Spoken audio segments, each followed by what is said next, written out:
नमस्कार, थिंक 360 में आपका स्वागत है। मैं हूं लोकेंद्र किलानौत और आज का सबसे बड़ा मुद्दा, कर्नाटक चुनाव में कांग्रेस ने बीजेपी के चारों खाने चित कर दिए हैं।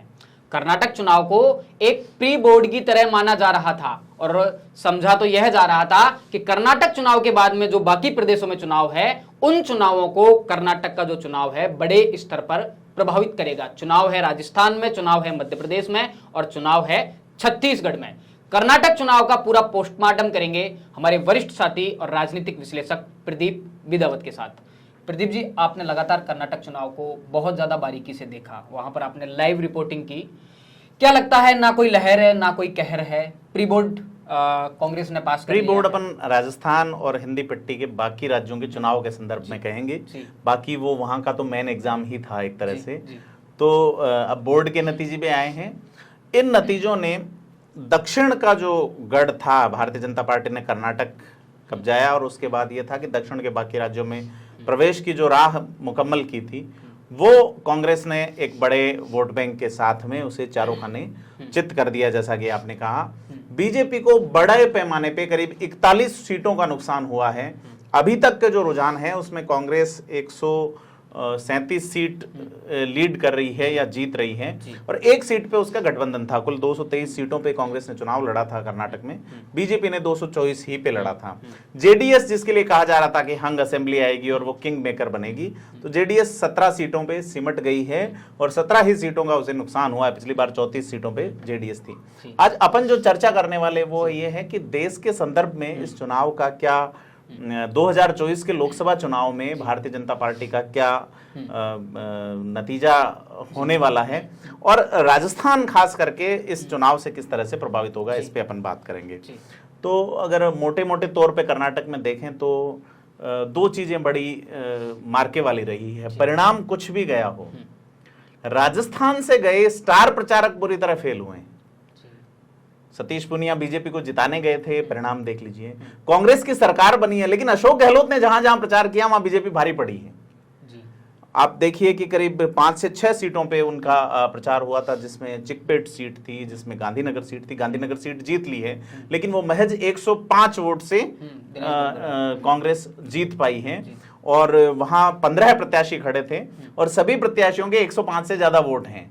ऐसे में ये स्टार प्रचारकों की अच्छा प्रभाव इसे नहीं कहेंगे। वहां पे मारवाड़ी खुले तौर पर, जो गांधीनगर सीट थी, दिनेश गुंडूराव जहां से जीते हैं, वो सीधे तौर पे मारवाड़ी यूथ, पिछली बार कांग्रेस का जो एक वार्ड की मैं बात करूं, वहां का जो है चिकपेट वार्ड है इस विधानसभा में, वहां पे कांग्रेस के बहुत कम वोट कास्ट होते थे। इस बार बताते हैं कि 8000 से ज्यादा वोट उन्हें एक ही पर्टिकुलर इलाके से मिले हैं। ऐसे में और खुल के पहली बार ऐसा हुआ कि मारवाड़ी सीधे तौर पे, रेस्ट जो आपका कर्नाटक था वहां पे मारवाड़ी सीधे तौर पे बीजेपी के साथ थे। एक चीज और मार्के वाली ये रहेगी कि राजस्थान से जो स्टार प्रचारक भेजे गए, पीपी चौधरी भेजे गए, सतीश पूनिया भेजे गए, जोगेश्वर गर्ग भेजे गए। मेरा चुनाव कवर करने का मुख्य लक्ष्य यही था कि वहां के जो मारवाड़ी समुदाय है वो किस तरह से वोट करता है और उसको हम राजस्थान के कंटेक्स्ट में कैसे देख सके। तो देखने पे बड़ी रोचक चीज पता चली। जब मैं इसी विधानसभा क्षेत्र गांधीनगर में घूम रहा था तो मैंने पूछा, तो उन्होंने कहा कि अगर यहां प्रचार करने के लिए गजेंद्र सिंह शेखावत आ जाते हैं, अगर यहां प्रचार करने के लिए जो पश्चिम और दक्षिण राजस्थान का अगर कोई नेता आता बीजेपी से, तो यहां परिणाम दूसरा होता। दिव्या मदेरणा को भेजा हाँ, दिव्या मदेरणा गई थी। उसी सीट की मैं बात कर रहा हूं जहां 105 वोट से कांग्रेस जीती है, बड़ी मुश्किल से। यहां पिछली बार 10,000 का गैप था, जबकि भारतीय जनता पार्टी बड़े पैमाने पे अच्छा प्रदर्शन कर पाई थी। अब कुल मिला के जो कर्नाटक है उसने साफ कर दिया है कि केवल और केवल मोदी का चेहरा वहां नहीं चलेगा। साफ तौर पे आपको निचले स्तर पर प्रत्याशी देने होंगे, निचले स्तर पर संगठन के चेहरे खड़े करने होंगे। ऐसे में राजस्थान में प्रभाव ऐसा देख सकते हैं कि अब आप वसुंधरा राजे को खुले तौर पर इग्नोर करने की गलती नहीं कर सकते अगर आपको राजस्थान बचाना है। शायद वो भ्रम बीजेपी का टूटता हुआ नजर आ रहा है कि मोदी के चेहरे पर सब हो जाएगा। जो नैरेटिव बीजेपी में चलता है, वहां पे मोदी की जो फेस वैल्यू जिसे मार्केबल माना जाता है, उस चीज के लिए कहीं ना कहीं बाकी के प्रदेशों में जो चुनाव होने वाले हैं एक बड़ा सबक भाजपा को मिल चुका है। जी बिल्कुल। वहां पे एक पैम्फलेट मैंने देखा, वहां जेपी नड्डा पैम्फलेट पे नहीं थे। आप ये देखिए कि राष्ट्रीय अध्यक्ष, आप अगर पार्टी के सिंबल पे जा रहे हैं तो चीफ फिर राष्ट्रीय अध्यक्ष होते हैं। वहां उनकी कोई चर्चा नहीं थी, कोई उनका कुछ था नहीं। तो ऐसे में जो प्रधानमंत्री नरेंद्र मोदी का जो जादू था वो दक्षिण में बुरी तरह से फेल रहा है। साफ तौर पे उनके चेहरे पे चुनाव था, मुख्यमंत्री कौन होगा ये बाद में तय करेंगे। बोमई पे आरोप लगे 40% सीएम पे सीएम जैसे मामले चले थे। नंदिनी और अमूल के दूध का इशू था। इस मुद्दे को थोड़ा खुलकर बताइए आप, क्योंकि पहली बार ऐसा हुआ है कि एक तरह से दूध का बदला कर्नाटक के मतदाताओं ने लिया है और दूध का मुद्दा इतना भारी मुद्दा बन गया कि आप जहां गए या फिर बाकी के मीडिया ने इस चुनाव को जितना कवर किया, तो जो दूध का मुद्दा था वो लगातार छाया हुआ था। वहां पे जो कर्नाटक डेयरी फेडरेशन है उसका ब्रांड है नंदिनी, जिस तरह से राजस्थान में सरस है जी। राजस्थान में अलग अलग डेयरी है, उर्मुल है, सरस है। तो सरस हमारा ब्रांड है राजस्थान का, जो कि कोऑपरेटिव सिस्टम से कलेक्शन ऑफ मिल्क है और किसानों को या पशुपालकों को एक दूध की अच्छी रेट दी जाती है। लेकिन यहाँ अमूल चल रहा है। अगर अपन जाए महाराष्ट्र में तो वहां अमूल आ गया, वहां महाराष्ट्र डेयरी डिस्टर्ब होगी। तो ये उदाहरण बताते हुए कर्नाटक की जनता को यह मैसेज दिया गया कि नंदिनी जो दूध है, नंदिनी का जो दूध प्रोडक्ट है, नंदिनी का जो घी है, जो कि तिरुपति बालाजी के उसमें उपयोग होता है, इतना अच्छा दूध है और अमूल दूध आया तो इसको खा जाएगा। कांग्रेस का मैं बीते अगर 10 साल का इतिहास देखूं तो कांग्रेस पहली बार यहां प्रोपेगेंडा में सफल हुई है, जबकि ऐसा है नहीं। पशुपालकों से बात की तो उनका कहना है अमूल भी आए, दूसरे ब्रांड भी आए, ताकि हमसे खरीदे जाने वाले दूध की रेट बढ़ सके कंपटीशन के कारण। लेकिन पशुपालकों की तो ये थी, लेकिन आम जनता को ये कहा गया कि आपको जो नंदिनी ब्रांड है वो ड्रॉप हो जाएगा, खत्म हो जाएगा और कर्नाटक में पता नहीं क्या हो जाएगा। ऐसा बीच में एक ये भी चला कि तिरुपति जो आंध्रा में है वहां पे इनका नंदिनी के अलावा ब्रांड का घी लड्डू बनाने के लिए उपयोग लिया गया, लेकिन 15 दिन बाद उसे ब्रांड को एग्जिट कर दिया गया। बस नंदिनी वहां का एक ब्रांड सिंबल बना के कांग्रेस ने बहुत अच्छा उसका प्रचार किया और उस प्रचार के आगे बजरंग बली और ये चीजें, ये वाला जो मुद्दा था बजरंग दल वाला, ये काम नहीं कर पाया। अनुमान ये था कि 125 के आसपास कांग्रेस की सीटें आएंगी, लेकिन कांग्रेस उससे भी ज्यादा प्रभावी प्रदर्शन कर गई। यहां बीजेपी कहीं भी कांटे की टक्कर में नहीं ठहरी है। 28 में से 25 एमपी कर्नाटक में भाजपा के हैं। 5 साल तक सरकार चली है, उसके बावजूद जो रिजल्ट हैं वो बड़े चौंकाने वाले हैं कि ऐसा नहीं है। मात्र अभी तक के जो रुझान हैं शाम को 3:30 बजे तक के, तो उसमें बहुत कम मार्जिन जो होता है, वो सीटें बहुत कम है, ज्यादा नहीं है कि कम मार्जिन से आ रहे हैं। राजस्थान का पिछला चुनाव जो आधा से 1% के रिजल्ट का रहा था, लेकिन यहाँ गैप 7 से 8% का है। वोटरों ने पूरी तरह से भारतीय जनता पार्टी को नकारा है और उस नकारने की बड़ी वजह है कि जो चेहरे थे, लिंगायत वोटरों ने पूरी तरह से बीजेपी के खिलाफ वोट किया है। महाराष्ट्र से जुड़ा हुआ इलाका था, वहां पे बीजेपी को जरूर कोस्टल महाराष्ट्र कोस्टल कर्नाटक जो है वहां कुछ सीटें मिली है, लेकिन शहरों में जहां माना जाता है कि भारतीय जनता पार्टी का एक वोट बैंक रहता है, वहां कांग्रेस भारी रही है, लगभग बराबर। लेकिन ग्रामीण इलाकों की जो 151 सीटें हैं वहां खुल के बड़ी संख्या में कांग्रेस को सत्ता सौंप दी है। ऐसा नहीं है कि भाजपा के पास में मुद्दे नहीं थे, और भाजपा के लिए ऐसे भी मुद्दे थे जिनको बहुत अच्छे से खेल लेते हैं। जहरीला सांप, बजरंग बली, क्या कारण मानते हैं आप कि इतने अच्छे मुद्दे होते हुए भाजपा के लोकल जो नेता थे, मैं आपको उदाहरण दूं कि वहां जो सीटी रवि हैं, जो ये माना जा रहा था कि अगर बोमई को बदला जाता है तो उनको मौका मिल सकता है, वो नहीं जीत पाए हैं। यही नहीं, भाजपा छोड़ के कांग्रेस में गए जगदीश शेट्टार भी अपनी सीट हार गए हैं।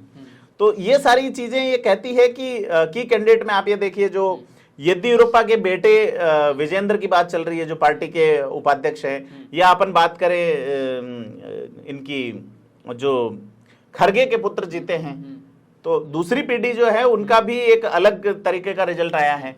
लेकिन अगर बात करें अपन पिछले मुख्यमंत्री जो कुमारस्वामी थे, उनके बेटे निखिल चुनाव हार गए हैं। तो जनता ने इस बार क्लियर मैंडेट दिया है और ये कहा है कि चुनाव डेवलपमेंट के मुद्दे पे होंगे, चुनाव महंगाई के मुद्दे पे होंगे, चुनाव टैक्सेशन के मुद्दे पे होंगे, चुनाव भ्रष्टाचार के मुद्दे पे होंगे, चुनाव अकाउंटेबिलिटी के मुद्दे पे होंगे। चुनाव ऐसे नहीं होंगे कि आप एक मुद्दा लाते हैं और उससे माहौल खराब कर देते हैं। आप ये देखिए कि जेडीएस एक अच्छी स्थिति में था, ये माना जा रहा था कि 40 से 48 सीटों के आसपास जेडीएस को मिलेगा। उसके बाद में जब बजरंगबली वाला मुद्दा आया और यहां धर्म का इशू शुरू हुआ, केरला स्टोरी का मुद्दा शुरू हुआ, उसके बाद में कांग्रेस की तरफ पूरा जो 13% मुसलमान है वो 100% वोटिंग कांग्रेस को हुई है। उसका नुकसान जेडीएस को हुआ और बड़ा नुकसान बीजेपी को हुआ। जो वोट बैंक जेडीएस की ओर जाता और हंग असेंबली की सिचुएशन बनाता, वो सिचुएशन नहीं बनी और क्लियर मैंडेट आ गया। मुसलमानों को लगा कि कांग्रेस को अगर अब हमें खुले तौर पे, आप ये देखिए एआईएमआईएम ने चुनाव लड़ा है, गिनने अंगुलियों पे गिनने, नोटा से भी कम स्थिति रही है वहां पे। इवन आम आदमी डजंट परफॉर्म वेरी वेल, राष्ट्रीय पार्टी के तौर पे पहली बार विधानसभा चुनाव में गए हैं और कोई परिणाम उनका देखने वाला नहीं है। तो इस पे राजस्थान में बहुत प्रभाव पड़ेगा कि अब आप मोदी के चेहरे पे चुनाव जीतने की स्थिति में हैं या नहीं, वो कर्नाटक ने साफ कर दिया है। अभी देश के अंदर 4 राज्यों में कांग्रेस की सरकार हो गई सीधे तौर पे। बीते 1 साल में भारतीय जनता पार्टी ने 2 बड़े राज्य गंवा दिए, हिमाचल प्रदेश और कर्नाटक। दोनों ही राज्यों में देखा जाए 28 और 5 33 सीटें लोकसभा की है। 33 में से पिछले जो 2019 के चुनाव हुए उसमें भाजपा हिमाचल की 5 सीट जीती थी। बाद में एक प्रत्याशी का निधन होने के कारण प्रतिभा सिंह वहां से उपचुनाव में जीती, तो 5 में से 4 सीट हिमाचल की बीजेपी के पास हैं। अभी 28 में से 25 सीटें कर्नाटक में बीजेपी के पास हैं। देखना यह है कि 2024 का लोकसभा चुनाव कैसा होगा। दूसरे राज्यों की अगर मैं बात करूं जहां कांग्रेस है, तो राजस्थान में कांग्रेस है, कांग्रेस के पास एक भी लोकसभा सीट नहीं है। ऐसे में अगर इसका ये प्रभाव यहां तक पड़ता है मारवाड़ में, तो बीजेपी के लिए 2024 का प्रधानमंत्री चुनाव आसान नहीं होगा। आप ये देखिए कि 2019 के अंदर जब लोकसभा के चुनाव हुए तो भाजपा की सरकार झारखंड में थी। अब भाजपा की सरकार झारखंड में नहीं है। भाजपा के बड़ी संख्या में सांसद वहां से 11 के आसपास सांसद झारखंड से है। भाजपा की सरकार जेडीयू के साथ में, गठबंधन के साथ में बिहार में थी। आधे सांसद भाजपा के हैं 17 के आसपास, और अब जेडीयू ने गठबंधन कर दिया कांग्रेस के साथ में। तो कांग्रेस की 4 राज्यों में सीधी सरकार हो गई है, कांग्रेस के 2 राज्यों में गठबंधन से सरकार चल रही है, और यहां 65 के आसपास भारतीय जनता पार्टी की सांसदों की सीट है। इन सीटों पे अगर सीधा प्रभाव मुद्दों के आधार पर पड़ता है तो निश्चित तौर पे भारतीय जनता पार्टी 2024 का जो लोकसभा चुनाव है वो स्पष्ट बहुमत से नहीं जीत पाएगी। और इसका आप उदाहरण देख सकते हैं, पंजाब में हुआ हाल ही में उपचुनाव संसद सदस्य के लिए। इसके अंदर अकालियों से इन्होंने गठबंधन तोड़ लिया। अकाली किसानों के मुद्दे पे अलग हो गए थे। हरसिमरत कौर बादल जो हैं उन्होंने एनडीए से नाता तोड़ लिया था। जो जालंधर की सीट पे चुनाव हुआ है, आम आदमी पार्टी फिर से संसद में पहुंच गई है। इसमें आप दोनों अगर अकाली और बीजेपी मिलके लड़ते तो दोनों का वोट शेयर इतना आ रहा है कि वो आसानी से आम आदमी पार्टी को पीछे छोड़ सकते थे। लेकिन भारतीय जनता पार्टी 16-17% के आसपास वोट लेके आई है। गजेंद्र सिंह शेखावत वहां कैंपेन कर रहे थे। प्रधानमंत्री मोदी की सभा में ये सवाल भी उठा कि गजेंद्र सिंह शेखावत राजस्थान में मोदी की सभा में क्यों नहीं आए, लेकिन उस दिन वहां पे वोटिंग थी और वो इंचार्ज हैं वहां के। ऐसे में ये भारतीय जनता पार्टी के लिए लिटमस टेस्ट था। अब इस लिटमस टेस्ट में क्राउड पुलिंग लीडर को वो क्या अपने साथ रखती है या आईना दिखाती है, या उनको दूर करेगी, या केवल मोदी के चेहरे पे लड़ेगी। तो कर्नाटक ने ये साफ कर दिया है कि परिणाम मुफीद नहीं। राजस्थान को लेकर आपने बड़ी बात कही कि अब जिस तरह का जनादेश कर्नाटक से मिला है उसके बाद में शायद वसुंधरा राजे को इग्नोर करना बीजेपी के लिए थोड़ा सा मुश्किल रहेगा। सतीश पूनिया लगातार कर्नाटक चुनाव में बने रहे और लगातार बने रहे। शायद उनसे ज्यादा कैंपेन कर्नाटक चुनाव में राजस्थान के किसी नेता ने नहीं किया होगा। वो वहां से जो एक्सपीरियंस लेके आ रहे हैं, क्या वो पार्टी को बताएंगे कि राजस्थान में ये हो सकता है, इस तरह से वहां पर चीजें घूमी हैं? क्या उनकी उस बात की कहीं ना कहीं वैल्यू रहेगी, या फिर सतीश पूनिया के लगातार रहने की 2 वजहें मानता हूं मैं। वहां 2 नेता राजस्थान से कंटिन्यू थे। सतीश पूनिया मूल जाट समाज के से आते हैं। वहां जाट समाज का वोट बैंक इतना नहीं है। बेंगलोर में सीरवी समाज है, जिसके पीपी चौधरी बाद में गए थे, अर्जुन मेघवाल गए। तो वहां पर जो जिस तरह से एक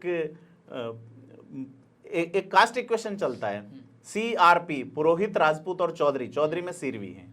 तो इन 3 नेताओं के, इन 3 जातियों के नेताओं का प्रभाव पड़ता। बाकी जो जातियां हैं उनमें देवासी हैं। आपने ओटाराम देवासी को इग्नोर किया है। देवासी बड़ी संख्या में बेंगलोर के अंदर है। प्रजापत बड़ी संख्या में बेंगलोर के अंदर है। कभी सुरेंद्र गोयल का प्रभाव पड़ता था। वो एक कास्ट इक्वेशन। और मैंने जब हम 9 तारीख की शाम को रात की फ्लाइट से जब बॉम्बे से बेंगलोर से अहमदाबाद की तरफ आ रहे थे, तो 240 सीटर विमान के अंदर 200 लोग जो है वो मारवाड़ से थे।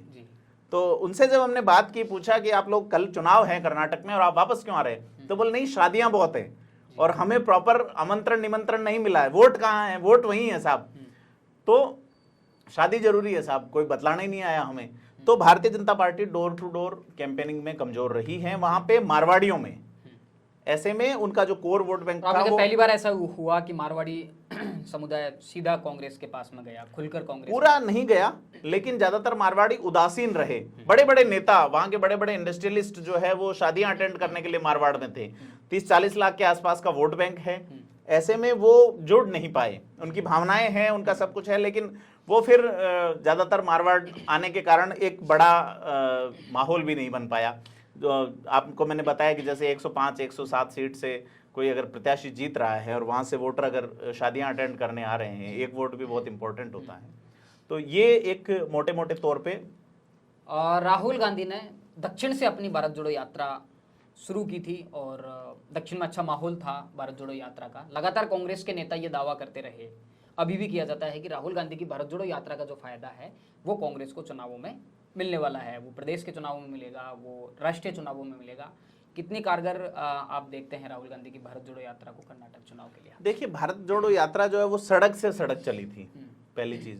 दूसरा, जहां सरकार नहीं है वहां जरूर एनर्जी मिली है, निश्चित तौर पे एनर्जी मिली है पार्टी को। लेकिन राजस्थान आते आते वो यात्रा एक मैनेजमेंट स्टंट शो बन गई कि वो यात्रा छोड़ के किसी का एक डांस शो देखने के लिए आ रहे हैं और बाद में वो बर्फ से खेल रहे हैं। फिर प्रियंका गांधी के साथ उनका जो एक वीडियो भी वायरल हुआ, जिस तरह से भाई बहन का जो स्नेह वाला वीडियो जो था, तो इसने आगे जाके तो स्थिति कमजोर की। लेकिन दक्षिण भारत जहां से शुरू हुई थी तब जबरदस्त जोश था और निश्चित तौर पर डीके शिव कुमार और उनकी टीम ने मेहनत गजब की है। इवन खरगे के वहां होने का भी एक प्रभाव पड़ा है। एक दलित सीएम की मांग जो चली, वो भी एक बड़ा इश्यू रहा कि दलित को सीएम बनाया जाए। तो अगर अपन इस पे देखें कास्ट इक्वेशन पे या इन पे, अगर 151 सीटों का जो मैं जिक्र कर रहा हूं कि रूरल की 151 सीटें टोटल थी, उसमें से 97 सीटें कांग्रेस जीती हैं। 97 सीटों पे कांग्रेस भारी पड़ रही है। तो ये एक बड़ी बात है कि कांग्रेस जो है वो रूरल में बड़ी भारी रही है। एससी की बहुत ज्यादा सीटें, एसटी की बहुत ज्यादा सीटें कांग्रेस के पक्ष में आई हैं। तो मूल core vote bank SC, ST और मुसलमान को कांग्रेस ने साधा और उन्होंने एक जो बयान था विषधर वाला, उसके बाद उनका ऐसा कोई बयान नजर नहीं आया जिससे, और वो मुद्दों पे ही फोकस रहे। भारतीय जनता पार्टी इसमें कहीं ना कहीं पीछे रह गई। नेता केवल मोदी के चेहरे के चुनाव के पीछे अपनी सरकार गंवा बैठे निश्चित तौर पे। क्या बड़े सबक राजस्थान के संदर्भ में भारतीय जनता पार्टी को कर्नाटक चुनाव से लेने चाहिए? क्योंकि राजस्थान और कर्नाटक चुनाव को मैंने पहले भी कहा कि प्री बोर्ड की तरह देखा जा रहा है राजस्थान के संदर्भ में। राजस्थान में हालातें दूसरी तरह की हैं, सचिन पायलट लगातार सड़क पे हैं। तो क्या लग रहा है कि कौन से ऐसे बड़े सबक हैं जो राजस्थान में तो कम से कम बात? देखो, कास्ट इक्वेशन सबसे इंपॉर्टेंट थिंग है। कास्ट के नेताओं को 9 मुसलमान प्रत्याशी जीतने या जीते हैं, तो उनमें 9 के 9 कांग्रेस से जीते हैं। जेडीएस जिसने कहा था 4% मुस्लिम कोटा लौटाएंगे, लेकिन वो जैसे ही ये अली और बली वाला मुद्दा आया, कंप्लीटली मुसलमान कांग्रेस की ओर चला गया। जो एससी की सीट में जो कह रहा हूं आपको, 27 सीटें एससी की वहाँ जो परिणाम आए हैं उसमें से 3 जेडीएस को मिली हैं, 12 बीजेपी को और 22 सीटें कांग्रेस ले गई। और अगर अपन बात करें एसटी सीटों की, शेड्यूल ट्राइब्स की, आदिवासियों की, तो आपको जान के आश्चर्य होगा कि बीजेपी को सिंगल सीट नहीं मिली है कर्नाटक में। एसटी में 15 सीटें जो है वो थी, उनमें से 14 कांग्रेस जीती है, 1 जेडीएस जीती हैं। तो ये अपन अगर देखें कि क्या कुछ रहा है, 28 सीटें जो बेंगलोर सिटी में थी वहां जरूर भाजपा प्रभावी रही हैं। 15 सीटें भाजपा के पास, 13 कांग्रेस के पास में। और जो केंद्रीय कर्नाटक है उसमें से 23 सीटों में से 15 कांग्रेस, 6 भाजपा, 2 पे एक पे निर्दलीय, एक पे जेडीएस है। तो ये एक बड़ा वो रहा है। लेकिन हैदराबाद से सटा हुआ कर्नाटक, जहां पे 40 सीटें हैं तो उसमें से 26 कांग्रेस ले जा रही हैं। उसी तरह जो मुंबई से सटा हुआ कर्नाटक है उसमें 40 सीटें हैं तो 33 कांग्रेस ले जा रही हैं। यहाँ ये बीजेपी का गढ़ माना जाता था, हिंदुत्व वाला और तमाम मुद्दे, वहां भी बीजेपी नकार दी गई है। ओल्ड मैसूर एक बड़ा जेडीएस का गढ़ हुआ करता था, वहां पे जेडीएस बड़ी विचारी स्थिति में रही है। बीजेपी को 4 सीट मिली और ओल्ड मैसूर में सीटें भी बहुत ज्यादा हैं, 55 के आसपास सीटें हैं। वहां पे 44 कांग्रेस जीत रही है, 65 के आसपास 44 कांग्रेस जीत रही है, 14 जेडीएस जीत रही है, 4 बीजेपी, 1 निर्दलीय और 1 जो कांग्रेस का गठबंधन है जिस पार्टी के साथ में, वो पार्टी जीत रही है। तो ये एक बड़ा जो है ना वो अमित शाह की जो 30 रैलियां रही हैं उसमें से 11 सीटों पे जीत है ना, 30 के आसपास जो टोटल रहा है। उसके मोदी की रैलियां बहुत हुई, राहुल गांधी और प्रियंका, ये 4 जो बड़े रैली वाले थे। प्रियंका ने लास्ट में हैदराबाद से जुड़े हुए इलाके में रैली की। तो भारत जोड़ो का इम्पैक्ट को लेके भी आपने जो कहा, भारत जोड़ो यात्रा में जहां जहां से कांग्रेस गुजरी है तो वो भी एक 51 सीटों का बताया जाता है, जिसमें से कह रहे हैं कि 51 सीटें कर्नाटक में टोटल रही है, उसमें से 13 सीटों पे कांग्रेस पिछड़ी है। बाकी 38 सीटें भारत जोड़ो यात्रा जिन जिन विधानसभा क्षेत्रों से गुजरी वहां कांग्रेस ने जीती हैं। और ये 74.5% के आसपास उस इलाके की स्ट्राइक रेट रही है, वोटिंग कांग्रेस के पक्ष में हुई है। तो ये एक बड़ा परिणाम जो है वो भारत जोड़ो यात्रा से भी निश्चित तौर पे मिला है कर्नाटक में, लेकिन वो राजस्थान में मिल पाएगा क्योंकि राजस्थान में तो यही मैनेजमेंट लगा रहा, कांग्रेस अशोक गहलोत वर्सेस सचिन पायलट, अशोक गहलोत वर्सेस सचिन पायलट। तो ये अपने को देखना चाहिए एक बड़े पैमाने पे। प्रियंका गांधी लगातार सक्रिय थी कर्नाटक के चुनाव में, और कहीं ना कहीं प्रियंका गांधी की जो फेस वैल्यू है वो कहीं ना कहीं चुनाव में अप हुई है। आपने कहा कि नरेंद्र मोदी ने लगातार सभाएं की, अमित शाह ने लगातार सभाएं की, लेकिन उसका फायदा भारतीय जनता पार्टी को नहीं मिल पाया। क्या लग रहा है कि प्रियंका का जो चेहरा था वो कहीं ना कहीं दोनों बीजेपी के जो नेशनल लीडर हैं जिनकी फेस वैल्यू उन पर भारी पड़ा है? जी बिल्कुल, प्रियंका गांधी ने बड़ा एग्रेसिवली और कई सारी चीजें, जैसे मेरे भाई वाला भाषण जो था कि आप गाली नहीं गोली भी मार दीजिए, ये करके, और उन्होंने बड़े सधे हुए शब्दों में और तरीकों से प्रचार किया प्रियंका गांधी ने, और राहुल गांधी को प्रोजेक्ट किया।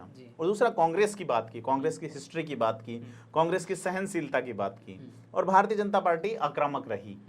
ऐसे में अक्सर देखा जाता है कि जो विपक्ष की पार्टी होती है वो आक्रामक रहती है, लेकिन इस चुनाव में थोड़ा सा अलग। और प्रियंका गांधी की सभाओं का निश्चित तौर पे मैंने आपको, जो हैदराबाद से सटा हुआ इलाका है, आंध्र प्रदेश से सटा हुआ, वहां के परिणाम आपको बताए कि किस तरीके से वहां पे आप ये देखिए कि 10 सीटें ऐसी रही है जहां पे रिजल्ट 50,000 से ज्यादा मार्जिन का रहा है। उसमें से 3 बीजेपी के पक्ष में गई है, 7 कांग्रेस के पक्ष में गई है, और 20,000 से कम वाला जो रहा है आप ये देखिए वो अपन ये देखें, अगर 5,000 से कम के रिजल्ट को देखें तो 28 सीटें कांग्रेस, 16 बीजेपी और 4 जेडीएस के हिस्से में गई हैं।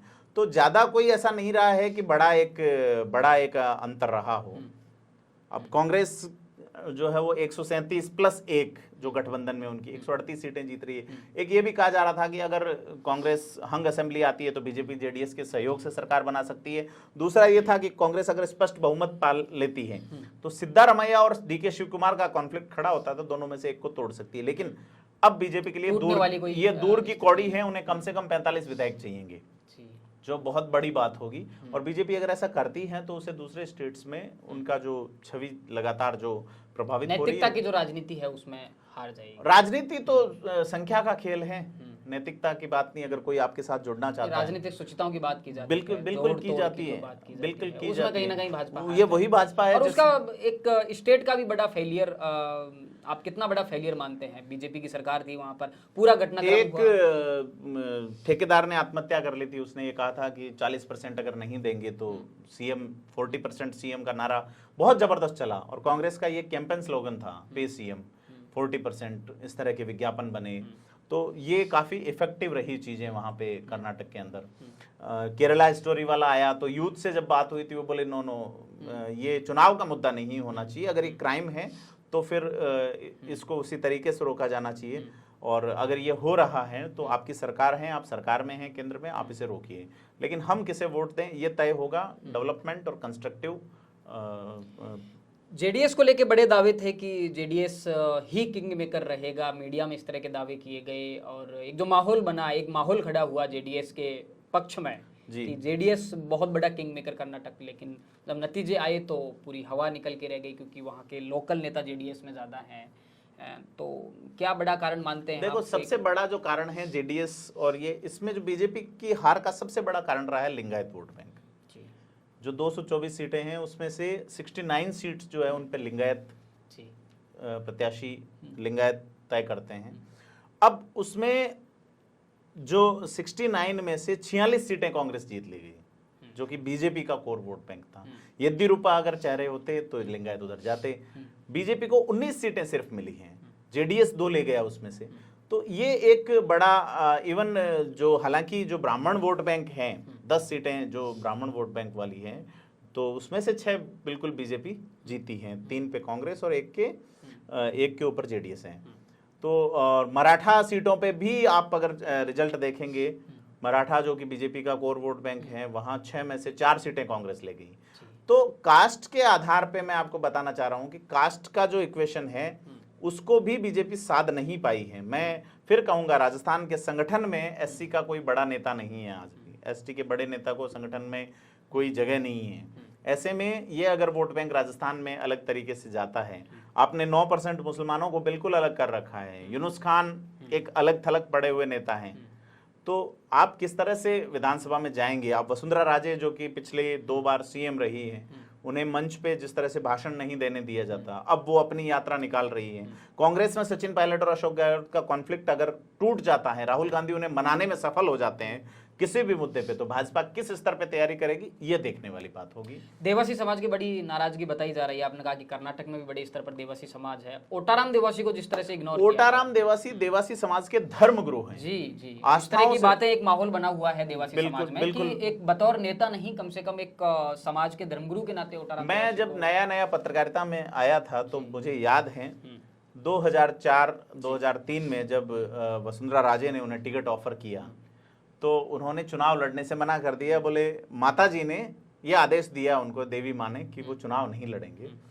उसके बाद में देवासी समाज किस ओर जाएगा ये एक बड़ा सवाल था।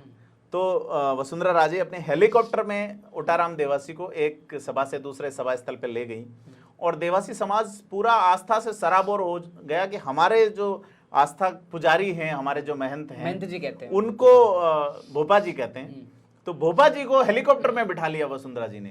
तो ये एक बड़ा आस्था से जुड़ गया। और तब तक इस समाज का, इतना बड़ा समाज है, डिसाइडिंग समाज, उसका एक भी विधायक राजस्थान में नहीं था। लेकिन बाद में रतन देवासी भी उसी साल में रहे जब 2008 में बने रतन देवासी एक बार, और 2 विधायक एक साथ विधानसभा पहुंचे थे इस समाज से। तो डिसाइडिंग समाज है और बीजेपी के प्रति भावनाओं से भरा हुआ समाज है, तो उसे अगर आप इग्नोर करेंगे तो मारवाड़ में आप बड़ा नुकसान खाएंगे।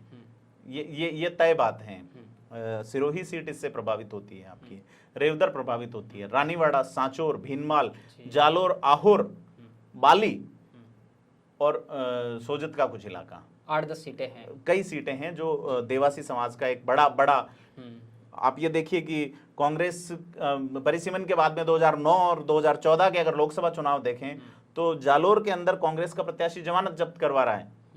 लेकिन जब देवासी को टिकट दिया गया लोकसभा से कांग्रेस में, तो उन्होंने, रतन देवासी ने बहुत अच्छा परफॉर्म किया, तो उस समाज को वो लोकसभा सीट दे रही है कांग्रेस, वो एक विधानसभा सीट दे रही है। भारतीय जनता पार्टी अगर उनके धर्मगुरु को इस तरह से छोड़ रही है तो निश्चित तौर पे केवल चेहरों से चुनाव नहीं जीता जाएगा राजस्थान। वसुंधरा खेमे से माना जाता है, बिल्कुल वसुंधरा खेमे से माना जाता है। वसुंधरा राजे ने उनका पहली बार हाथ थामा राजनीतिक रूप से और उन्हें आगे बढ़ाया, और बाद में वो मंत्री भी रहे, और उससे पहले पहली सरकार में वो पशुपालक कल्याण बोर्ड के चेयरमैन रहे थे, राज्य मंत्री का दर्जा था, और सहज सरल सीधे व्यक्ति है, सहज पहुंच है उन तक, तो ये बड़ी बात है। भारतीय जनता पार्टी के ऐसे नेताओं को छोड़ेंगी।